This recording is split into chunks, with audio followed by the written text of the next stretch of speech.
आज लाल किले पर इन लोगों ने, मुट्ठी भर लोगों ने तिरंगे को शर्मसार कर दिया पूरी दुनिया के सामने। आप देख सकते हैं, ये ट्रैक्टर नहीं थे, इन्हें टैंक बना दिया गया था। ट्रैक्टरों को हथियार की तरह इस्तेमाल किया गया।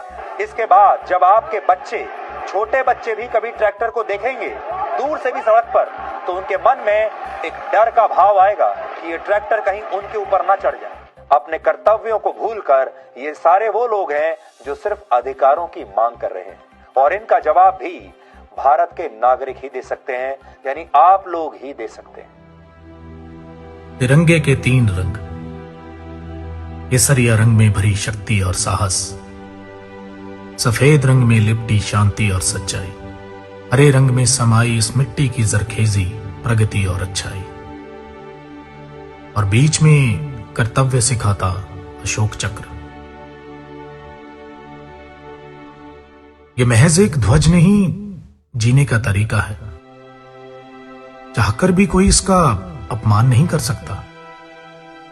इस तिरंगे को सबसे ऊपर लहराता देखने के लिए इनमें से न जाने कितने लोगों के बेटे बेटियां शहीद हुए हैं, जिनकी लाशें हर महीने किसी न किसी गांव में इसी तिरंगे में लिपट कर आती रही हैं। जीने की वजह से लेकर इस पर मर मिटने के लिए तैयार ये लोग भला इसका अपमान कैसे कर सकते हैं? इन लोगों की आंखों में यह चमक इसी तिरंगे ने तो भरी है। इसी के असूलों की हिफाजत करते ये लोग आज यहां तक पहुंचे हैं। असल में ये लड़ाई शुरू ही इन असूलों की वजह से हुई। दुनिया का सबसे बड़ा लोकतंत्र भारत, जिसके गणतंत्र दिवस पर ये किसान अपने हकों की लड़ाई में शांतमयी परेड निकाल रहे हैं। 65 दिनों से दिल्ली की सड़कों पर लाखों की गिनती में बैठे ये किसान।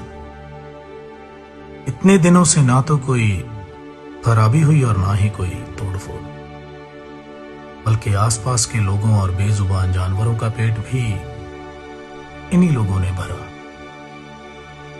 इस बात को नामंजूर नहीं किया जा सकता कि कुछ गरम ख्याली लोगों ने इस लहर की प्रतिष्ठा और आबरू को नजरअंदाज करके इस आंदोलन के विपरीत लोगों को समर्थन जरूर दिया है।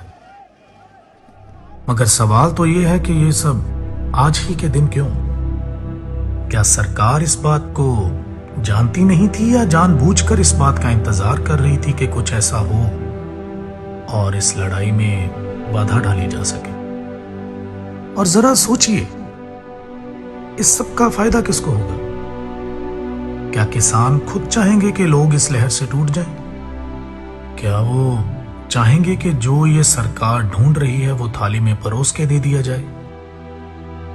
इन सब चीजों का नुकसान इस आंदोलन को ही है, तो कोई भी भला अपना नुकसान खुद ही क्यों करेगा?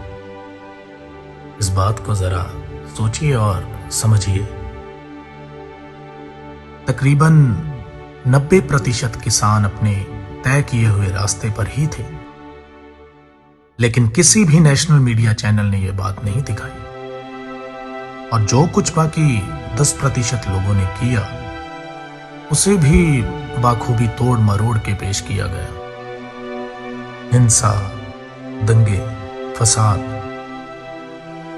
यह सब कुछ आप पहले भी सुन चुके हैं, लेकिन इस बार ना तो कोई दुकान लूटी और ना ही कोई इज्जत बेआबरू हुई, बल्कि किसी भी आम इंसान को एक खरोंच तक नहीं आई। ज्यादातर टीवी चैनल्स की हेडलाइन ऐसी थी जैसे पहले से सोच के ही बनाई गई हो।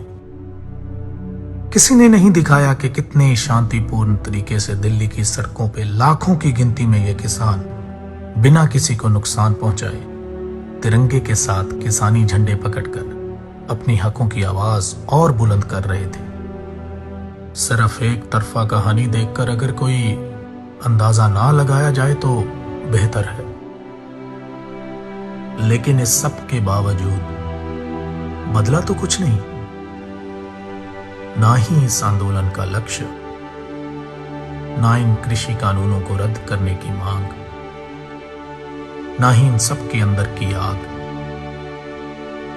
पर इस बात को जरा धर्म और राजनीति से ऊपर उठकर सोचिएगा, कहीं आप तो नहीं बदल गए।